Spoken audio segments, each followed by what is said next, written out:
आता आजच्या व्हिडिओमध्ये एक टिप मी सांगणार आहे, ती म्हणजे तर मंडळी, उन्हाळा चालू झालाय आणि तुमचा देखील चेहरा असाच काळवंटोय का, किंवा हातांचा कलर वेगळा, चेहऱ्याचा कलर वेगळा, असं काही व्हायला सुरुवात झाली, तर ह्यावर एक मात्र उपाय म्हणजे सनस्क्रीन। हो, मला माहिती आहे, तुम्हाला माहिती आहे की सनस्क्रीन आहे जी की आपण समर सीझन मध्ये लावतो किंवा टॅन होण्यापासून वापरतो, हे मला माहिती आहे। पण तुम्हाला माहिती आहे का नक्की कशी सनस्क्रीन निवडायची, किंवा कोणते घटक त्यामध्ये असले पाहिजे, किंवा आपल्या स्किन टाईप नुसार कोणती सनस्क्रीन निवडायची, किंवा तुम्हाला माहिती आहे का बाजारामध्ये टिंटेड सनस्क्रीन पण अवेलेबल आहे। आता तुम्ही म्हणाल टिंटेड सनस्क्रीन काय, तर हे जर जाणून घ्यायचं असेल तर हा व्हिडिओ तुम्हाला शेवटपर्यंत बघावा लागेल, जेणेकरून तुम्हाला समजेल की टिंटेड सनस्क्रीन म्हणजे काय, किंवा कोणती सनस्क्रीन आपण घ्यायला पाहिजे, किंवा SPF कितीच्या वर आपण घ्यायला पाहिजे, किंवा कितीपर्यंत घ्यायला पाहिजे। हे जर पूर्ण जाणून घ्यायचं असेल तर हा व्हिडिओ तुम्हाला शेवटपर्यंत बघावा लागेल। तर मंडळी, सनस्क्रीन कोणती निवडावी हे जाणण्या अगोदर आपण हे जाणून घेऊयात की नक्की सनस्क्रीन म्हणजे काय। आता मला माहिती आहे तर 90% लोकांना माहिती आहे सनस्क्रीन, पण जे 10% आहे त्यांच्यासाठी हे आहे की सनस्क्रीन ज्याला सन ब्लॉक, सन टॅन आणि सन लोशन म्हणून ओळखले जाते, म्हणजेच UV किरणे शोषून घेते आणि सनबर्न पासून संरक्षण करते, तर ह्याला म्हणतो आपण सनस्क्रीन लोशन, जे की सूर्यप्रकाशापासून आपल्याला संरक्षण करते। आता मुद्दा म्हणजे दोन, सनस्क्रीन कोणती घ्यायची, तर SPF 30 किंवा त्याहून अधिक असलेली सनस्क्रीन घेतली पाहिजे। आता सगळ्यात महत्त्वाचा प्रश्न सगळ्यांकडून ऐकते की SPF म्हणजे काय। आता SPF म्हणजे सन प्रोटेक्शन फॅक्टर। आता तुमच्या सनस्क्रीनवरच्या SPF क्रमांक हे दर्शवतो की सूर्याच्या अतिनील किरणांमुळे तुमच्या त्वचेस लाल होण्यास किती वेळ लागतो। उदाहरणार्थ, जर तुमची सनस्क्रीन ही SPF 50 असेल तर तुम्ही जेव्हा तुमच्या त्वचेवर कोणतीही सनस्क्रीन न लावल्यास तुम्हाला जेवढा वेळ लागेल तुमची त्वचा जळण्यास, त्याऐवजी तुम्ही तुमच्या चेहऱ्यावर किंवा हातांवर तुम्ही सनस्क्रीन लावाल तेव्हा तितपट म्हणजे 50 पट वेळ तुम्हाला लागेल तुमची त्वचा सूर्यापासून जळण्यास। म्हणून SPF हा क्रमांक खूप महत्त्वाचा आहे, तो तुम्ही विचारपूर्वक घ्या। आता मार्केटमध्ये 30 किंवा त्याहून अधिक सनस्क्रीन अवेलेबल आहेत, पण मी पर्सनली सजेस्ट करेल की SPF 50+ घ्या। आता मार्केटमध्ये 60 पर्यंत पण सनस्क्रीन अवेलेबल आहेत, पण तुम्हाला पॉसिबल होत नसेल तर 45 किंवा 50%, मोस्टली तर आता सनस्क्रीन SPF 30 अवेलेबल नाहीयेत, 50 वरच येतात, कारण का आता सूर्यप्रकाश एवढं वाढले की आपली त्वचा प्रोटेक्ट करणं खूप अवघड झालेलं आहे, त्याच्यामुळे SPF 50 घ्या तुम्ही। आता कोणती सनस्क्रीन घेतली नाही पाहिजे, जी सनस्क्रीन लावल्यावर तुमच्या चेहऱ्यावर व्हाईट कास्ट सोडते, म्हणजे जी सनस्क्रीन लावल्यावर तुमचा चेहरा व्हाईट पडतो किंवा ती ब्लेंड करण्यास तुम्हाला अवघड जाते, अशी सनस्क्रीन घेऊ नये। त्याचं कारण असं की ती तुमच्या चेहऱ्यावर ब्लेंड करायला वेळ लागतो, आणि जेव्हा ती ब्लेंड होते थोड्या वेळाने तुमचा चेहरा हा ग्रे दिसतो किंवा डल दिसायला लागतो। त्याच्यामुळे जी सनस्क्रीन तुम्हाला व्हाईट कास्ट देते ती सनस्क्रीन घेऊ नका। एक छानशा सनस्क्रीन मध्ये इन्व्हेस्टमेंट करा, थोडेसे पैसे जाऊन द्या, पण छान सनस्क्रीन घ्या, कारण पैशांकडे बघून सनस्क्रीन घेऊ नका, कारण का तुमची स्किन तितकीच महत्त्वाची आहे, त्याला प्रोटेक्ट करणं तुमचं काम आहे। त्याच्यामुळे छान अशा सनस्क्रीन मध्ये तुम्ही इन्व्हेस्टमेंट करा। आता मंडळी, मार्केटमध्ये खूप सारा सनस्क्रीन अवेलेबल आहेत, जसं की क्रीम फॉर्मॅटमध्ये अवेलेबल आहे, लोशन फॉर्मॅटमध्ये अवेलेबल आहे, स्प्रे फॉर्मॅटमध्ये अवेलेबल आहे, इतकंच नाही तर पावडर फॉर्मॅटमध्ये सुद्धा सनस्क्रीन अवेलेबल आहे। आणि आनंदाची गोष्ट म्हणजे अशी की टिंटेड सनस्क्रीन सुद्धा अवेलेबल आहे। आता कोणाला टिंटेड सनस्क्रीन म्हणजे काय हे माहिती नसेल तर डिटेल मध्ये सांगते। अशी सनस्क्रीन की ज्यामध्ये तुमच्या चेहऱ्याचा टिंट म्हणजे चेहऱ्याचा स्किन टोन नुसार तुम्हाला सनस्क्रीन अवेलेबल होते।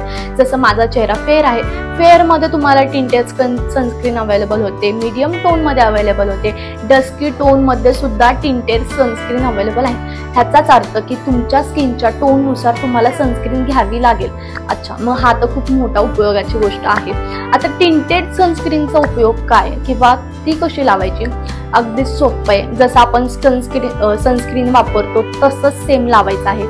ह्याची लेअर खूप पातळ लागते आणि सूर्यापासून तितकंच संरक्षण देते। आता टिंटेड सनस्क्रीन लावण्याचे फायदे म्हणजे काय, मुळात ती टिंटेड सनस्क्रीन ही तुमच्या चेहऱ्याच्या कलरनुसार असते, त्याच्यामुळे ब्लेंड करायला अगदीच इझी आहे, व्हाईट कास्ट सोडत नाही, ब्लेंड अतिशय छान पद्धतीत होते आणि ती लावल्यानंतर तुमच्या चेहऱ्यावर असा छान ग्लो येतो की सांगायला नको। त्याच्यामुळे तुम्ही टिंटेड सनस्क्रीन सुद्धा घेऊ शकता, असं काही नाही आहे की तुम्ही खूप साऱ्या सनस्क्रीन एक सोबत घ्यायच्या किंवा टिंट लावायचं नाही, तुम्ही पैसे पण वाचवू शकता, तुम्ही टिंटेड सनस्क्रीन पण घेऊ शकता, ती सुद्धा छान आहे आणि ब्लेंड पण होते आणि व्हाईट कास्ट सुद्धा देत नाही, त्याच्यामुळे तुम्ही टिंटेड सनस्क्रीन सुद्धा खरेदी करू शकता। आता हे झाले सनस्क्रीनचे टाइप्स।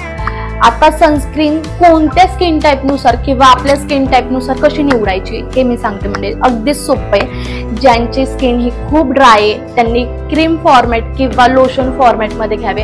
आता मार्केटमध्ये लोशन फॉर्मॅटमध्ये कशा सनस्क्रीन अवेलेबल, ज्या बॉडीसाठी मी मस्त सांगेल की तुम्ही लोशन फॉर्मॅटमध्ये घ्या, कारण का बॉडीला लावायला अगदी सोपं पडतं, ब्लेंड छान पद्धतीत होतं आणि इझी लागतं अंगाला। आणि चेहऱ्यासाठी घ्याल म्हणाल तर क्रीम फॉर्मॅटमध्ये घ्या, ज्यांची स्किन ही खूप ड्राय आहे त्यांनी क्रीम फॉर्मॅटमध्ये घ्या, किंवा ज्यांची स्किन ही खूप ऑइली आहे, ऑइल सोडती स्किन, तर अशा लोकांसाठी मॅट फॉर्मॅटमध्ये पण खूप साऱ्या सनस्क्रीन अवेलेबल आहे, डर्मा आहे, मिनिमलिस्ट आहे, किंवा रिक्विलची सनस्क्रीन खूप छान आहे, त्याच्यामध्ये पण टाइप्स आहेत, तर ह्या ब्रँडमध्ये तुम्ही इन्व्हेस्टमेंट करू शकता। मी तुम्हाला सांगितलेलं आहे डर्मा, मिनिमलिस्ट किंवा रिक्विल ह्या सगळ्या सनस्क्रीन मी वापरून बघितल्या आहेत, खूप छान आहेत, खूप छान। म्हणजे तुम्ही सनस्क्रीन लावण्याचे फायदे काय, तर सनस्क्रीन लावल्यामुळं सनबर्न पासून संरक्षण करते, टॅनिंग होत नाही, सर्वोत्तम कॉस्मेटिक उपाय म्हणजे सनस्क्रीन आहे। स्किनच्या ज्या म्हणजे समस्या निर्माण होतात, जसं कॅन्सर वगैरे असतात, जे उन्हामुळे वगैरे होतात, तर त्यापासून संरक्षण करते, त्याच्यामुळे एक छान अशी सनस्क्रीन घ्या, इन्व्हेस्टमेंट करा आणि लावायला सुरुवात करा, तुम्हाला हळूहळू फरक जाणवायला लागेल की सनस्क्रीन लावल्यानंतर काय होतंय बाबा, किंवा एक छान ग्लो येतोय, किंवा आपली त्वचा काळवणट नाहीये, किंवा टॅन पडत नाहीये, किंवा जे थोडीशी डल झालेली जी त्वचा आहे ती थोडीशी फेअर दिसायला लागते किंवा उजळते, तर हे सगळं फायदे जर तुम्हाला जाणून घ्यायचे असेल तर एक सनस्क्रीन घ्या, लावा आणि मग मला सांगा की स्नेहल तू अगदीच बरोबर बोलली होती, सनस्क्रीन लावण्याची खूप। आता सनस्क्रीन कशी लावायची, अगदी सोपं आहे, ह्याच्यात काही लॉजिकल जास्त हे नाहीये, किंवा अगदी सोपं आहे कशी लावायची मी सांगते। आता जे भाग आपल्याला जे चेहऱ्याचे त्वचेचे भाग आपल्याला उघडे दिसतात त्या भागांवर सनस्क्रीन लावायची, अगदीच तुम्ही कानावर लावू शकता, हातांवर लावू शकता, मानेवर लावू शकता, चेहरा खूप इम्पॉर्टंट आहे, चेहऱ्यावर लावायचा आहे, अगदीच तुम्ही पायावर सुद्धा लावू शकता, लोशन फॉर्मॅटमध्ये पण अवेलेबल आहे, मी जसं की सांगितलेलं आहे ह्या सर्व फॉर्मॅटमध्ये अवेलेबल आहे, तुम्ही लावू शकता।